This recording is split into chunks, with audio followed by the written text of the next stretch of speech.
Hello students, welcome back again your economics station unlock economics. आज हम लोग आपके लिए फिर से लेकर आ गए हैं इंडियन इकोनॉमी। आज हम 12th क्लास की इंडियन इकोनॉमी चालू कर रहे हैं और इंडियन इकोनॉमी का चैप्टर 1 चालू कर रहे हैं। चैप्टर 1 और जो है पार्ट 1 चलेगा। चैप्टर 1 और पार्ट 1 इंडियन इकोनॉमी का on the eve of independence CBSE class 12 के लिए बहुत ज्यादा इंपॉर्टेंट है और बहुत अच्छी पीपीटी लेकर आए हैं आपके लिए बनाकर। पूरी रात मेहनत करी तब जाकर हमारी सुबह 4 साढ़े 4 बजे तक हमारी पीपीटी तैयार हुई। रात 11 बजे से लगा हुआ था पीपीटी बनाने में। तो आप लोगों को क्या करना है, चैनल को सब्सक्राइब करना है, बेल आइकन दबाना है और शेयर करना है। खुद बोलोगे कि हाँ सर जी पीपीटी तो बहुत अच्छी है। बिना देरी के हम लोग चालू करते हैं। देखो क्या है सबसे पहला,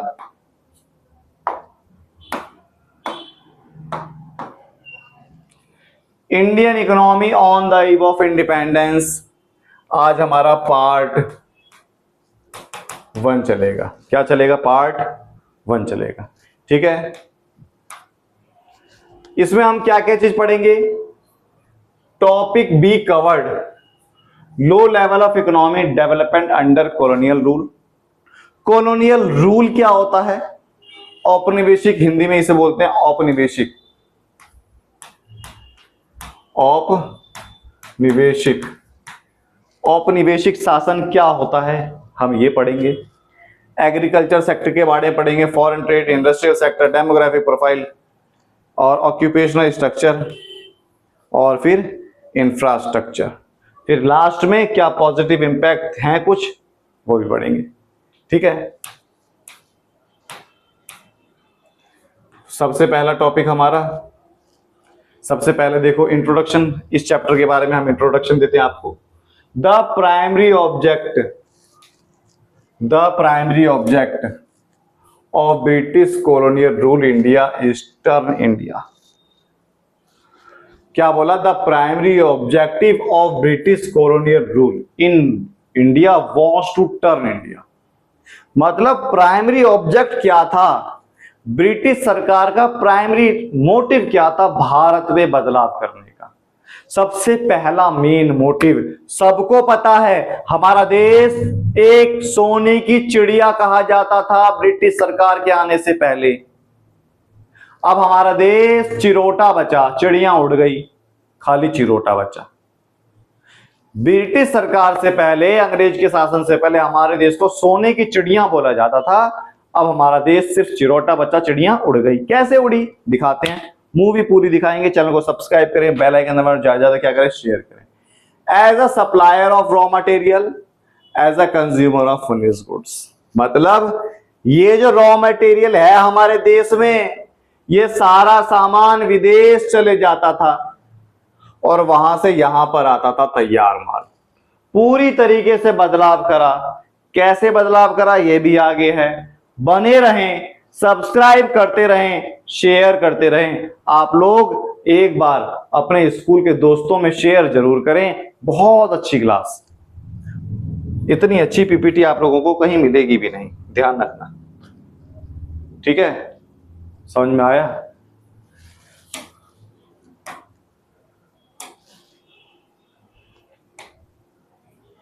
अगला है ऑब्जेक्टिव। हम पढ़ रहे हैं ना, ऑब्जेक्टिव मतलब उद्देश्य हम पढ़ रहे हैं। क्या पढ़ रहे हैं हम? उद्देश्य पढ़ रहे हैं। क्या पढ़ रहे हैं हम? उद्देश्य पढ़ रहे हैं। उद्देश्य किसका उद्देश्य? ब्रिटिश सरकार का उद्देश्य क्या है?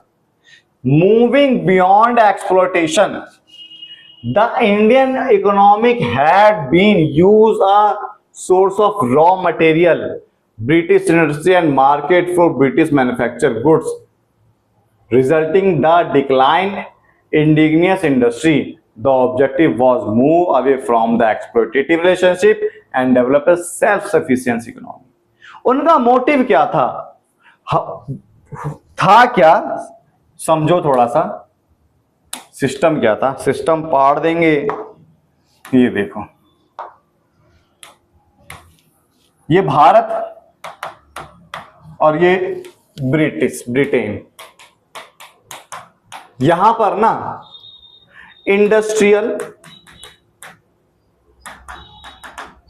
रिवॉल्यूशन चल रहा था। वहां के लोगों की जो कंपनियां थी ना वो चल नहीं रही थी, उनके देश का सामान बिक नहीं रहा था इंडस्ट्रियल रिवॉल्यूशन चलने की वजह से।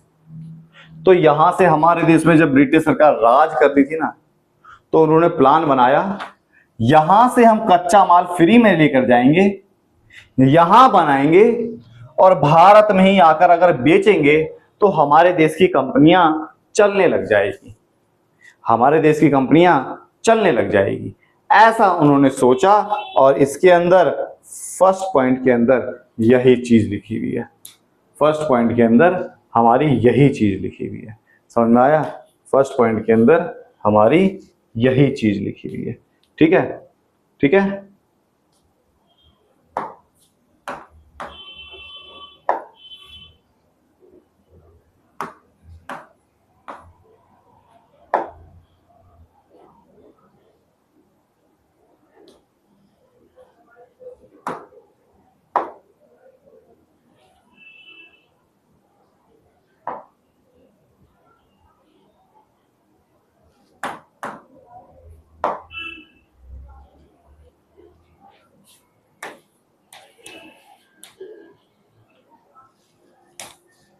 ठीक है, दूसरे बोला addressing quality, the British policy led to increase economic inequality with a large portion the population leaving the poverty. The objective was reduce inequality through measures like progressive taxation, exploitation and सरकार चाहती थी कि inequality हमारे देश में ज्यादा आए, असमानता आए, तो गरीब के ऊपर और टैक्स लगा दिया, अमीर और अमीर बन गया, टैक्स का बर्डन बढ़ता चला गया। Industrialization and infrastructure development. India's industry was underdeveloped with a lack of modern infrastructure. The objective was develop a strong industry base, the improve infrastructure support the economic growth. मतलब हमारे देश की industry का विकास नहीं हुआ और उस समय हमारे देश को बहुत ज़्यादा ज़रूरत थी देश के विकास के लिए। ठीक है, फिर उसके बाद क्या बोला? enhancing agriculture productivity.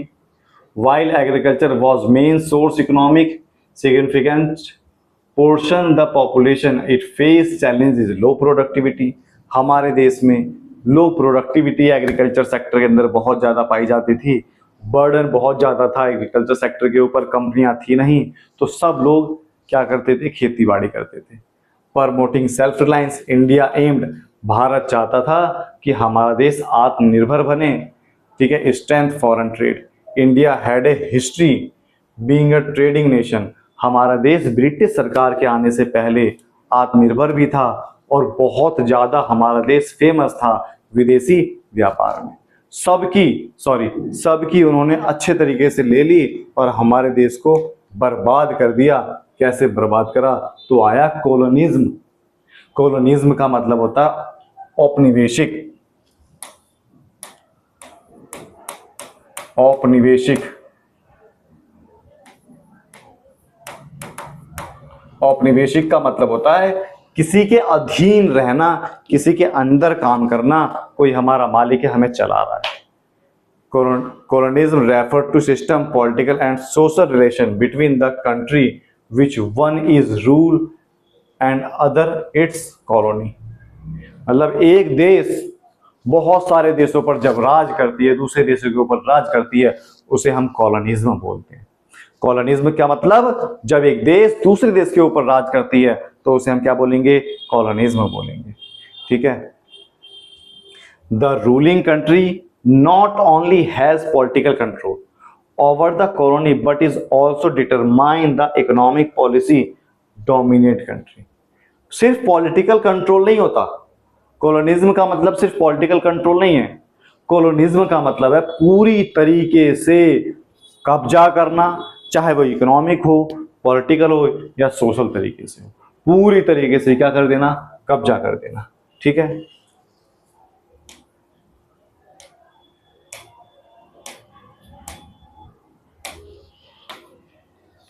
फिर low level of economic development, क्या आता है? Low level of economic development. Before British rule, British rule से पहले India was well known as handicraft industry.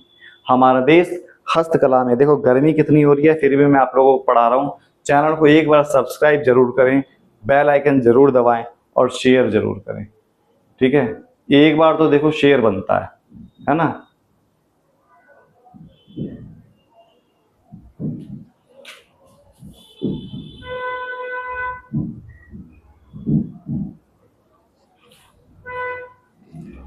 तो हमारा देश आत्मनिर्भर था, हस्तकला में आत्मनिर्भर था हमारा देश, और the projects enjoy world wide market, और हमारा देश विश्व में फेमस भी था। हमारा देश विश्व में फेमस भी था। हमारा देश का सामान ना बहुत सारे देशों में फेमस था, हाथी घोड़े के रास्ते सामान जाते थे, ठीक है। फिर during British rule, British rule के समय में क्या हुआ? ब्रिटिश रूल, ये तो ब्रिटिश रूल से अभी हमने पहले की बात करी। ब्रिटिश रूल के समय क्या हुआ? The economic policy pursued by the colonial government,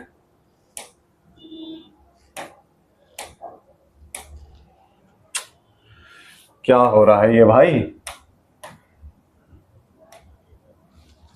colonial government, India were concerned more with the projection and promotion economic interest their home country than with the development Indian economy. Such policy brought about the fundamental change structure the Indian economy.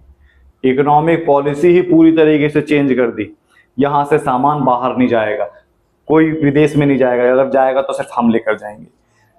क्या बोला? Transforming the country to net supplier raw material, हमारे देश को net supplier of raw material बना दिया, net supplier of raw material, और finish goods का एक कस्टमर बना दिया। कहां से आएगा ये सामान? व्यापार भी कहां पे होगा? तो ग्रेट ब्रिटेन से व्यापार होगा। कहां से व्यापार होगा? तो ग्रेट ब्रिटेन से व्यापार होगा। देखो कितनी तरीके से हमारे देश की हालत खराब कर दी, चिड़िया उड़ा दी, चिरोटा बच गया। फिर estimation of national income during colonial government, इस समय हमारे देश में नेशनल इनकम किसने निकाली? सीजी का मतलब होता है colonial government. The attempt the estimate India's national income, per capita income को भी बोला जाता है। देयर वाज सम इंडिविजुअल, कुछ लोगों ने मिलकर निकाली। सबसे पहला निकाली दादा भाई नेहरू ने, विलियम डिग्बी ने, ठीक है, फिंडले ने, VKRV राव ने और RC देसाई ने निकाली। इन सभी लोगों ने, ये सारे जो हैं कौन है? ये हमारे दादा भाई नेहरू जी हैं, ठीक है, और ये हमारे RC देसाई हैं, ठीक है। समझ में आया? इन लोगों ने क्या निकाली? सबसे पहले हमारे देश में नेशनल इनकम निकाली, ठीक है। देखो बहुत मेहनत लग रही है, गर्मी बहुत ज्यादा पड़ रही है, फिर भी मैं आप लोगों के लिए वीडियो बना रहा हूं, ठीक है। एक बार चैनल को देखो सब्सक्राइब जरूर करें, बहुत मेहनत लगती है। अब एग्रीकल्चर सेक्टर क्या है? आज हम सिर्फ एग्रीकल्चर सेक्टर के बारे में पढ़ेंगे। एग्रीकल्चर सेक्टर क्या है? ये देखो, गरीबी से बदहाल किसान, है ना। ये देखो, खाना नहीं, कपड़ा पहनने के लिए कपड़ा नहीं, ठीक है। India economy under the British colonial rule remain the fundamental agrarian about, मतलब ब्रिटिश सरकार के समय भारत जो है ना, इसमें 85% लोग, हमारा देश खेती के ऊपर निर्भर था।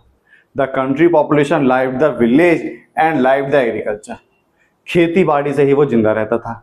During British rule India the agriculture sector experienced significant changes, कुछ उन्होंने चेंजेस करे, चैलेंजेस आए, ठीक है। Include the rise of commercial farming, उन्होंने कमर्शियल फार्मिंग को बढ़ा दिया, नई नई क्रॉप को बढ़ाया, जैसे नील की खेती होती है, ठीक है, इम्प्लीमेंट कर दिया, और लैंड सेटलमेंट सिस्टम ले आए।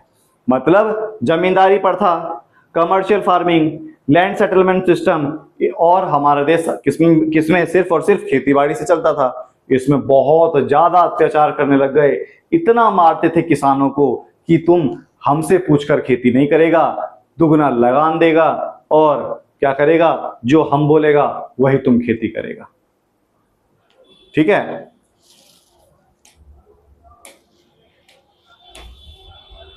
देखो, तुमने मूवी भी देखी होगी ब्रिटिश रूल और जमींदारी प्रथा के अंदर, मदर इंडिया देखा होगा, नहीं देखा तो देखना।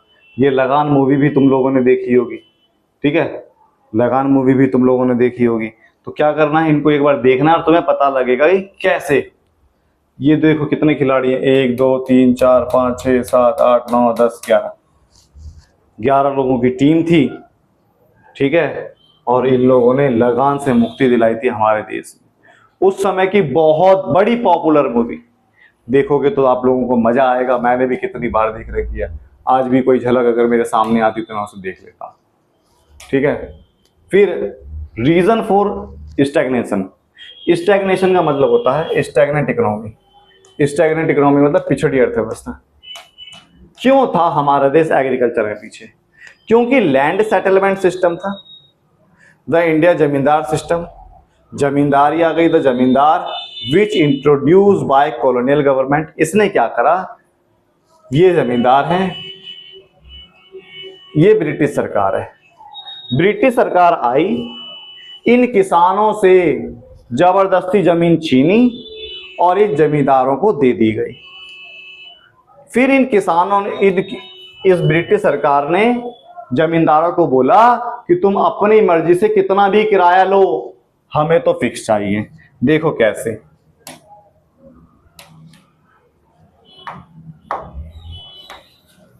ब्रिटिश, किसान और जमींदार। ब्रिटिश सरकार ने किसानों से जमीन छीनी और जमींदारों को दे दी। ब्रिटिश सरकार ने जमींदार को बोला हम तुम्हें जमीन छीन कर दे रहे हैं, मुझे नहीं पता तुम इससे कितना किराया लोगे, हमें फिक्स चाहिए। ये है जमींदारी सिस्टम। ये क्या है? जमींदारी प्रथा। ठीक है, क्या है ये? जमींदारी प्रथा। फिर कमर्शियल फार्मिंग करनी सिखा दी। लो लेवल ऑफ टेक्नोलॉजी, हमारे देश में खेती बाड़ी का कोई अच्छा टेक्नोलॉजी नहीं था, सिंचाई की सुविधा नहीं थी। लैक ऑफ इरिगेशन फैसिलिटी, सिंचाई की सुविधा नहीं थी। और नेग्लिजिबल टू फर्टिलाइजर, फर्टिलाइजर भी नहीं थे। हम क्या पढ़ रहे हैं? एग्रीकल्चर सेक्टर के अंदर स्टैग्नेशन। हमारा कृषि का क्षेत्र जो है वो पीछे क्यों था? क्योंकि जमींदारी प्रथा आ गई, कमर्शियल फार्मिंग जबरदस्ती बोला नील की खेती करो। कमेंट करके बताओ नील की खेती का मतलब क्या है। ठीक है। फिर उसके बाद कमर्शियल फार्मिंग क्या है? कमर्शियल फार्मिंग बोला था British industry always need the raw material. Cotton की जरूरत पड़ती थी, इंडिगो की जरूरत पड़ती थी, जूट और ग्राउंडनट, ये सारे ऐसे हैं जो महंगा महंगा सामान है।